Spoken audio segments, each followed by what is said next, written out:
வணக்கம் நண்பர்களே, நான் உங்கள் பிரேம் பேசுகிறேன். இன்றைக்கி மிக முக்கியமான ஒரு காணொளி பார்க்க போகிறோம். இதை பற்றி நான் முன்னாடியே பேசணும்னு மனசில் வச்சுருந்தேன். ஆனால் அதுக்கான சரியான ஒரு சந்தர்ப்பம் கிடைக்கல. ஆனால் இப்போ பார்த்தீங்கன்னா இது மிகப்பெரிய ஒரு எஸ்கலேஷனுக்கு போயிடுச்சு. அட்டார்னி ஜெனரல் இதை பற்றியான ட்வீட் போட்டிருக்காங்க. ஸோ கண்டிப்பாக இதை பற்றியான ஒரு விழிப்புணர்வு ஏற்படுத்தணும் அப்படிங்கிறது தான் இந்த வீடியோ. 30 கம்பெனிக்கு மேலே அந்த H1B விசா சம்மந்தமான ஒரு இன்வெஸ்டிகேஷன், ஒரு பெரிய இன்வெஸ்டிகேஷனாக இருக்க போகுதுன்னு சொல்லியிருக்காங்க. ஏன் இந்த இன்வெஸ்டிகேஷனுக்கான காரணம் இப்படிலாம் பார்க்க போகிறோம். மக்கள் H1B விசாவில் உள்ள மக்கள் என்னெல்லாம் சரியான விதத்தில் செய்யணும் அப்படிங்கிறது பார்க்க போகிறோம். வாங்க வீடியோக்குள்ளே போகலாம். எப்பயுமே நான் என்னோட இன்வெஸ்ட்மெண்ட் போர்ட்ஃபோலியோவை எப்படி பிளான் பண்ணுவேன்னா, எல்லாத்தையும் தூக்கி ஸ்டாக்ஸில் போடாமல் லோ ஆர் மீடியம் ரிஸ்க் அசட்ஸுமே கொஞ்சம் வச்சுப்பேன். அப்படி பார்க்கும்போது ஏகான்ஸ் எனக்கு மிகப்பெரிய ஒரு ஹெல்ப்ஃபுல்லான ஒரு பிளாட்ஃபார்மாக நான் பார்க்குறேன். பிகாஸ் அது ஒரு மியூச்சுவல் ஃபண்ட் மாதிரி பார்க்குறேன். நான் ஆக்டிவாக அதில் இன்வால்வ் ஆக மாட்டேன். ஜஸ்ட் நான் இன்வெஸ்ட் பண்ணுறதுல சரி இல்லை ரெக்கரிங் இன்வெஸ்ட்மெண்ட் போட்டுருவோம். இன்னைக்கு பார்த்தீங்கன்னா இந்த வீடியோ எடுக்கும்போது என்னோட ரிட்டர்ன்ஸ் உங்கள் ஸ்க்ரீன்லேயே பார்ப்பீங்க 14.26. சப்போஸ் நீங்கள் ஏகான்ஸ் முதல் முறை ட்ரை பண்ண போறீங்கன்னா அவங்க ரிவார்ட்ஸ் கொடுக்குறாங்க. பின்டு கமெண்ட்ஸ் டிஸ்கிரிப்ஷன் இருக்குது, நீங்கள் ட்ரை பண்ணி பாருங்கள். பெரும்பாலான நபர்களுக்கு இந்த ஒரு விஷயம் தெரிஞ்சிருக்கும். பிகாஸ் அந்த ட்வீட் பயங்கர வைரலாக போயிருந்தது. அந்த ட்வீட்டை போட்டது யாருன்னு பார்த்தீங்கன்னா, டெக்சாஸோட அட்டார்னி ஜெனரல் கென் பாக்ஸ்டன் தான் அந்த ட்வீட்டை போடுறாங்க. கென் பாக்ஸ்டன் பார்க்கும்போது 2015 டெக்சாஸோட அட்டார்னி ஜெனரலாக இருந்துட்டு இருக்காங்க. ரிபப்ளிகன் பார்ட்டியை சேர்ந்தவங்க. 63 வயசாகுது. ஸோ ஒரு நீண்ட ஒரு பொலிட்டிக்கல் கெரியர் உள்ள ஒரு நபராக இருக்காங்க. கட்சியில் மிக பெரும் ஆளுமை உள்ள ஒரு நபராக இருக்காங்க. டெக்சாஸில் மிக முக்கியமான ஒரு நபராக இருக்காங்க. அப்படி இருக்கிற கென் பாக்ஸ்டன் இந்த ட்வீட்டை போடும்போது அதுக்கான முக்கியத்துவம் அதிகமாகி அதற்கான ஒரு உரையாடல் அதிகமாக இருந்து நம்ம பார்க்க முடிஞ்சுது எக்ஸ் வலைத்தளத்தில். அந்த ட்வீட்டில் என்ன சொல்லியிருக்காங்கன்னா, மிக முக்கியமாக நார்த் டெக்சாஸ் பற்றி அந்த ட்வீட்டில் இருக்கு. நீங்கள் அதை பார்த்துருப்பீங்க. நார்த் டெக்சாஸுங்கிற பகுதி எல்லாருக்குமே தெரிஞ்சிருக்கும். டாலஸ், ஃபோர்ட் வொர்த், அர்லிங்டன் அந்த மெட்ரோபாலிட்டன் ஏரியாவை சுற்றி உள்ள பகுதி. அங்கே நிறைய இந்தியர்கள், அது மிக முக்கியமாக பார்க்கும்போது சமீப காலமாக, அதுவும் போஸ்ட் கோவிட் பார்க்கும்போது எக்கச்சக்க இந்தியர்கள் எந்த ஒரு மெட்ரோவில் அதிகமானாங்க, அதாவது விகிதாச்சார அடிப்படையில் பர்சன்டேஜ் அடிப்படையில் எங்கே அதிகமானாங்கன்னு பார்க்கும்போது க்ளீன் வின்னராக வருது டாலஸ், ஃபோர்ட் வொர்த் அந்த மெட்ரோபாலிட்டன் ஏரியா தான். எக்கச்சக்கமாக நீங்கள் அங்கே ஃப்ரிஸ்கோ போனீங்களாலும் சரி, மெக்கனி போனீங்களாலும் சரி, இல்லை அங்கே பிளானோ போனீங்களாலும் சரி, அவ்வளோ தெரு ஃபுல்லாகவே இந்தியன்ஸ் பார்க்க முடியும். நீங்கள் எந்த கடையில் பார்த்தாலும் இந்தியன்ஸ் பார்க்க முடியும். ஸோ அப்படி ஒரு இந்தியன் பாப்புலேஷன் ரொம்ப அதிகமானது. இன்றைக்கி ஒரு ஸ்டாட்டிஸ்டிக் எடுத்துட்டா, ஒருவேளை இந்தியர்கள் அதிக வசிக்கக்கூடிய ஒரு ஸ்டேட்டாக டெக்சாஸ் வரக்கூடும். பழைய ஸ்டாட்டிஸ்டிக்ஸ் தான் நம்மள்ட்ட இருக்குது. அதைப்படி பார்க்கும்போது கலிஃபோர்னியா தான் ஃபஸ்ட்டு இருந்தாங்க, டெக்சாஸ் செகண்ட் இருக்காங்க. இப்போ லேட்டஸ்ட் எடுத்து தான் தெரியும் டெக்சாஸ் எந்த அளவுக்கு அங்கேருந்து முன்னேறி இருக்காங்க அப்படின்னு. ஸோ அவ்வளோ ஒரு முக்கியமான ஒரு பகுதியிலேருந்து தான் இந்த ஒரு ட்வீட்டே ஆரம்பிக்குது. நார்த் டெக்சாஸில் 30க்கும் மேற்பட்ட ஐடி நிறுவனங்கள், ஐடி கன்சல்டன்சிஸ் H1B ஃப்ராடில் ஈடுபட்டிருக்காங்க அப்படின்னு தெரிய வருது. அதற்கான இன்வெஸ்டிகேஷனை நான் முழு வீச்சோட தொடங்க போகிறோம் அப்படிங்கிற மாதிரியான தெளிவான ஒரு விஷயம் வருது. இன்னொரு விஷயம் அந்த ட்வீட்லேயே கொடுத்துருக்காங்க. அது ரொம்ப உன்னிப்பாக கவனிக்க வேண்டிய ஒரு விஷயம். இது எங்கேருந்து ஆரம்பிக்குது அப்படின்னு சொல்கிறாங்கன்னா, விசில் ப்ளோவர்னு குறிப்பிட்டு சாரா அவர்கள், நம்ம முன்னாடியே ஒரு வீடியோ பார்த்தோம், யூடியூபர் சாரா, அவங்க பேரை குறிப்பிட்டு தான் சொல்லியிருக்காங்க. ஸோ அங்கேருந்து தான் நிறைய லீட் கிடச்சதாகவும் அவங்கள கிரெடிட் கொடுத்துட்டு தான் ஆரம்பிக்கிறாங்க.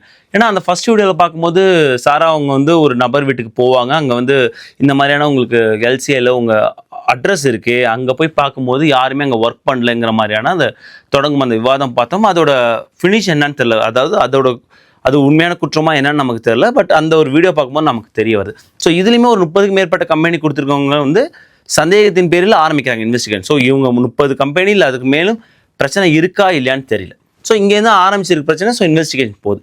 எதெல்லாம் இன்வெஸ்டிகேஷன் பண்ண போகிறாங்க அப்படின்னு சொல்லியிருக்காங்க. மிக முக்கியமான ஒரு விஷயம் அவங்க சொல்கிறது, நிறைய இந்த மாதிரி கம்பெனிஸ் எம்ப்ளாயீஸே இல்லாமல் ஷெல் லொக்கேஷன்ஸில் அவங்க இந்த எல்சி அப்ரூவ் பண்ணுறது இல்லை பெட்டிஷன் அப்ரூவ் பண்ணுறது பண்ணுறாங்க அப்படின்னு. அதாவது அந்த ஒரு லொக்கேஷன், அந்த ஒரு காம்ப்ளெக்ஸில், அந்த ஒரு ஆஃபீஸ் ஸ்பேஸில் அவங்க வேலை செய்கிறதா சொல்கிறாங்க. அங்கே போய் பார்க்கும்போது அங்கே இல்லை அப்படிங்கிறது அந்த யூடியூபரோட வீடியோ வருது இல்லையா, அதை சார்ந்தே இதுவும் இருக்குது. ஸோ அந்த மாதிரி இருக்க மாட்டுது. இது எல்லாமே நாங்கள் இன்வெஸ்டிகேஷன் பண்ண போகிறோம். H1B மிஸ்யூஸ் பண்ணுறாங்க, அப்யூஸ் பண்ணுறாங்க அப்படிங்கிற வார்த்தைகள் அவங்க குறிப்பிட்டிருக்காங்க. ஸோ அவங்க என்ன சொல்கிறாங்க, பேசிக்காக சொல்லும் போது இல்லாத ஒரு நபருக்கு H1B அப்ரூவல் வாங்கிட்டு H1B பேரோல் ரன் பண்ணுறாங்க. அதற்கு பின்னே என்ன காரணம் இருக்கக்கூடும் அந்த மாதிரியான ஒரு விஷயம் சொல்கிறதாகட்டும். இல்லை இங்கே ஒரு H1B அப்ரூவல் வாங்கிட்டு அந்த ஒரு ஒர்க்கை வெளில முடிச்சிடுறாங்க, ஆஃப்ஷோரில் முடிச்சுட்டு அந்த காசை மட்டும் இங்கே இப்படி வாங்கிக்கிறாங்க, இந்த மாதிரியான ஒரு குற்றச்சாட்டு. ஸோ இதோட என்ன குற்றம் அப்படிங்கிறது நமக்கு தெரியல இது வரைக்கும். இந்த கம்பெனிஸ் மேலே தான் குற்றச்சாட்டு சொல்லியிருக்காங்க, இதெல்லாம் குற்றம்னு சொல்லியிருக்காங்க. அது மிக முக்கியமான ஒரு குற்றமாக சொன்னது, H1B அப்ரூவ்ட் லொக்கேஷனில் ஆளுங்க இல்லை, ஸோ மிஸ்யூஸ் பண்ணுறாங்க அப்படின்னு சொல்லியிருக்காங்க. ஸோ அடுத்தடுத்த இன்வெஸ்டிகேஷன்லாம் தெரிய வரும். இன்னும் நிறைய விஷயம் நான் முன்னாடியே என்ன இதுக்கான விழிப்புணர்வு ஏற்படுத்தணும்னு நான் சொல்லியிருக்கேன். முன்னாடியே நிறைய பேர் சொல்லியிருந்தாங்க, இந்த மாதிரி சில கம்பெனிஸ் பேரோல் மட்டும் ரன் பண்ணுவாங்க, பட் வந்து ஒர்க் இருக்காது, பேரோல் ரன் பண்ணிவிட்டு அவங்க H1B பேரோல்லே வச்சுருப்பாங்க. ஸோ அப்படி இருக்கும்போது அதில் ஒரு பிரச்சனை இருக்குது. H1Bயில் இருக்கும்போது கண்டிப்பாக நீங்கள் வந்து அந்த ரோல்ஸ் அண்ட் ரெஸ்பான்சிபிலிட்டி அந்த ஜாப் பண்ணி ஆகணும். இல்லை நீங்கள் H1Bயில் இருக்கிறத கணக்கு கொள்ள முடியாது, வெறும் பேரோல் மட்டும் ரன் பண்ணால். அது ரொம்ப ஒரு முக்கியமான விஷயம், எல்லாரும் மேக் ஷூர் பண்ணும் அப்படின்னு நான் நினைக்கிறேன். அதே நேரத்தில் இன்னொரு முக்கியமான ஒரு விழிப்புணர்வு நான் ஏற்படுத்தணும்னு நினச்சிட்டு இருந்தது, இங்கே நீங்கள் வந்து ஒரு கம்பெனியில் வேலை பார்க்குறீங்க, ஒரு வேலை கிடைக்கிது, இன்னொரு கம்பெனி மூவ் பண்ணும்போது தயவு செஞ்சு இந்த கம்பெனி மிக முக்கியமாக கன்சல்டிங் மூவ் பண்ணும்போது அவங்களோட என்ன கிரெடிபிலிட்டி இருக்குன்னு பாருங்கள். அவங்க எவ்வளோ வருஷமாக அந்த ஃபீல்டில் இருக்காங்க, அவங்க எவ்வளோ எம்ப்ளாயீஸ் வேலை பார்க்குறாங்க, எங்கள் ஹெட் குவார்ட்டர்ஸுக்கு, இந்த மாதிரி நிறைய விஷயங்கள் தெரிஞ்சுக்கிட்டு போங்க. நிறைய நேரம் நம்ம மக்களை நான் பார்க்கும்போது ஒரு கன்சல்டன்சிலேருந்து இன்னொரு கன்சல்டன்சி மூவ் பண்ணும்போது டக்குன்னு மூவ் பண்ணிடுறாங்க. ஒரு வேலை கிடைக்குது அப்படிங்கிற மூவ் பண்ணிடுறாங்க. நல்லாவே தெரிஞ்சுக்கணும், கன்சல்டன்சி ஆள் எடுக்கும்போது மைட் பி அவங்களுக்கு ப்ராஜெக்ட் இருக்கும், ஆள் எடுத்துக்கலாம். சில நேரத்தில் அந்த கன்சல்டன்சி என்ன பண்ணுறாங்கன்னா ஆள் எடுத்துட்டு அதன் பிறகு ப்ராஜெக்ட் தேடுறாங்க அப்படிங்கிற ஒரு குற்றச்சாட்டும் வருது. அது எல்லாமே இதுக்குள்ளே தான் வருது. இப்போ H1B ட்ரான்ஸ்ஃபர் பண்ணிட்டு அதன் பிறகு வந்து என்கிட்ட இந்த மாதிரி ரிசோர்ஸ் இருக்குன்னு காமிச்சு வேலை வாங்குறது, இந்த மாதிரியான விஷயங்கள் தான் இருக்குது. ஸோ அதனால தான் இவங்க அந்த ட்வீட்டில் குறிப்பிட்றாங்க. ஸோ அவங்கள்ட்டேருந்து எல்லா விஷயமும் வாங்க போகிறோம், அதாவது வந்து எவ்வளோ H1Bs இருக்காங்க, அவங்க ரோல்ஸ் அண்ட் ரெஸ்பான்சிபிலிட்டி என்ன, கிளைண்ட் என்ன, கிளைண்ட்டுக்கும் இவங்களுக்குமான கான்ட்ராக்ட் என்ன, எங்கே வேலை பார்க்குறாங்க, இந்த மாதிரியான எல்லா விஷயங்களும் வாங்க போகிறோம் அப்படின்னு வந்து சொல்லியிருக்காங்க. ஸோ இதெல்லாம் வந்து ரொம்ப முக்கியமான ஒரு விஷயமா பார்க்கப்படுது.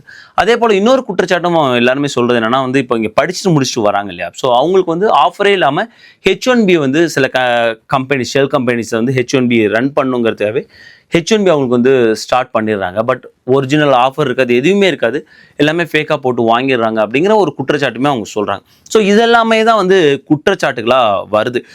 இது வந்து இந்த கம்பெனி மேலே பிரச்சனை இருக்கா என்னன்னு தெரியாது, நிரூபணம் ஆகும்போது தான் தெரியும். H1Bயில் உள்ளவங்க மேக் ஷூர் பண்ண வேண்டியது ரொம்ப முக்கியமான விஷயம். H1B இருக்கும்போது கண்டிப்பாக நீங்கள் பேரோல் ரன் பண்ணி ஆகணும். கண்டிப்பாக நீங்கள் அந்த என்ன வேலையோ ரோல்ஸ் அண்ட் ரெஸ்பான்சிபிலிட்டி அது பண்ணி ஆகணும். ஒருவேளை ப்ராஜெக்ட் முடிஞ்சிச்சு, இன்னொரு அடுத்த ப்ராஜெக்ட் ஆரம்பிக்குது, அதுக்கு இடையிலான ஒரு 10 days 15 days வந்து கேப் இருந்துச்சுன்னா அது நீங்கள் தயவு செஞ்சு உங்களோட எம்ப்ளாயர்ட்டையும் உங்களோட அட்டானட்டு பேசிங்க. அது இந்த விதத்துலையும் அதை உங்கள் H1Bயை பாதிக்காமல் இருக்கிற மாதிரி பார்த்துங்க அப்படிங்கிறது. ஏன்னா இப்போ நீங்கள் ஒரு கம்பெனி வேலை பார்க்குறீங்க, டேரெக்டாக அந்த கம்பெனி வந்து H1B ஸ்பான்சர் பண்ணுறது, டேரெக்டாக அவங்க தான் என்க்ளைன்னா எந்த பிரச்சனையுமே இருக்காது. இப்போ சப்போஸ் நீங்கள் வால்மார்ட்டில் வேலை பார்க்குறீங்க, வால்மார்ட் தான் உங்கள் எம்ப்ளாயர், நீங்கள் அவங்க எம்ப்ளாயினா எந்த பிரச்சனையும் கிடையாது. அந்த ரோல்ஸ் அண்ட் ரெஸ்பான்சிபிலிட்டிக்குள்ளே எந்த ஒரு வேலையும் பார்த்துட்டு போயிடலாம். இதே வால்மார்ட்டு நீங்கள் இருக்கீங்க, இடையில ஒரு கன்சல்டன்சி, ஏதோ ஒரு கன்சல்டன்சி உள்ளே வராங்கன்னா அப்போ நீங்கள் அந்த கன்சல்டன்சி தான் வேலை பார்ப்பீங்க. ஸோ உங்களோட H1B எல்லாமே உங்களுக்கும் அந்த எம்ப்ளாயருக்குமானது மட்டுமா தான் இருக்கும். பட் யூஎஸ்எஸ் பார்க்கும்போதெல்லாம் உங்கள் 2 என்டிட்டிஸ் மட்டும் பார்க்க மாட்டாங்க, ஒட்டுமொத்தமாக பார்ப்பாங்க. நீங்கள் இருக்கீங்க, உங்கள் எம்ப்ளாயர் இருக்காங்க, அவங்க ஒரு கன்சல்டன்சியாக இருக்காங்க. ஸோ இவங்க யாருக்கு ப்ராஜெக்ட் பண்ண போகிறாங்க, யார் கிளைண்ட், பிகாஸ் ஆக்சுவல் ஒர்க் உங்களுக்கு எங்கேருந்து வருதுன்னா இந்த கிளைண்ட்டேயும் தான் வருது. ஸோ அது ரொம்ப முக்கியமான விஷயம். இந்த கிளைண்ட்டுக்குமான அந்த கன்சல்டன்சி ஆர் உங்கள் எம்ப்ளாயருக்குமான அந்த ரிலேஷன்ஷிப் அது ரொம்ப முக்கியம். நம்ம கடந்த காலத்தில் மிக முக்கியமாக ட்ரம்ப் அவர்களோட ஃபர்ஸ்ட் டேர்மில் பார்க்கும்போது இந்த ஒரு விஷயத்தை வந்து மேக் ஷூர் பண்ண சொன்னாங்க. அதாவது வந்து எந்த அளவுக்கு வந்து எம்ப்ளாயர் பார்க்குறாங்களோ அதே அளவுக்கு இந்த கன்சல்டன்சி கம்பெனியாக எம்ப்ளாயர் இருக்கும்போது அவங்களுக்குமான அந்த என்கிளைண்ட்டுக்குமான ரிலேஷன்ஷிப் பார்த்துட்டே இருந்தாங்க. அவங்களுக்கான ப்ராஜெக்ட்ஸ் என்னென்ன இருக்குது, அந்த ப்ராஜெக்டோட அப்ரூவல் கொண்டுருவாங்க, அந்த ப்ராஜெக்டோட எவ்வளோ வருஷம் அப்ரூவ் ஆகிருக்கு கொண்டுருவாங்க, அதுக்கு நாங்கள் H1B தரோம்லாம் சொல்லியிருந்தாங்க. நம்ம கடந்த காலத்தில் பார்த்தோம், அதெல்லாம் ரொம்ப பிரச்சனைக்குரிய ஒரு விஷயமா இருந்தது. ஏன்னா சில பேர்லாம் 1 yearல H1B கொடுத்தாங்க. ஸோ 1 year நீங்கள் வந்து ரினியூ பண்ணிட்டே இருந்தால் எவ்வளோ பெரிய ப்ராசஸ். இன்றைக்கி வந்து நீங்கள் பார்க்குறீங்க ரெகுலர் H1B வந்து 1 yearக்கு மேலாக நிறைய பேர் வெயிட் பண்ணுறதெல்லாம் பார்க்குறோம்.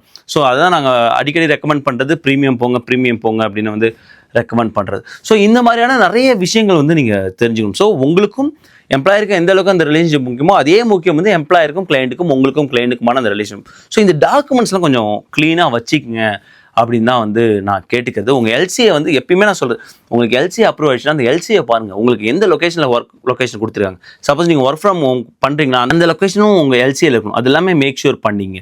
உங்களோட எம்ப்ளாயர் என்ன சொல்லியிருக்காங்க அது எல்லாமே மேக் ஷூர் பண்ணிங்க. உங்கள் ரோல்ஸ் அண்ட் ரெஸ்பான்சிபிலிட்டி அது ரொம்ப முக்கியம். உங்கள் ரோல் என்ன இருக்குது அது ரொம்ப முக்கியம். ஸோ எல்லாம் மேக் ஷூர் பண்ணுங்கள் அப்படின்னு வந்து நம்ம சொல்கிறது. எப்பயுமே வந்து 100% மேட்சாக இருக்காது. அதாவது வந்து உங்களுக்கு எல்சியை வந்து ஒரு சாஃப்ட்வேர் டெவலப்பர்னு ஒரு ரோல் போட்டுருக்கலாம். ஆனால் நீங்கள் வந்து இங்கே வேலை பார்க்கும்போது அந்த கம்பெனியில் வேலை பார்க்கும்போது ஒரு ப்ராஜெக்ட் இன்ஜினியர் அப்படின்னு வேலை பார்த்துக்கலாம். ஸோ அது பிரச்சனை இல்லை, அந்த ரோல்ஸில் ஒரு சின்ன மாற்றம் இருக்குது. But roles and responsibility right, அந்த ரோல் நேமில் அப்படி தான் மாற்றம் இருக்கும். அந்த ரோல்ஸ் அண்ட் ரெஸ்பான்சிபிலிட்டி தான் முக்கியம், அதுதான் மேக் ஷூர் பண்ணணும். ஸோ இதெல்லாமே மேக் ஷூர் பண்ணிங்க. அந்த டாக்குமெண்ட்ஸ் வந்து ரொம்ப மஸ்ட்டு.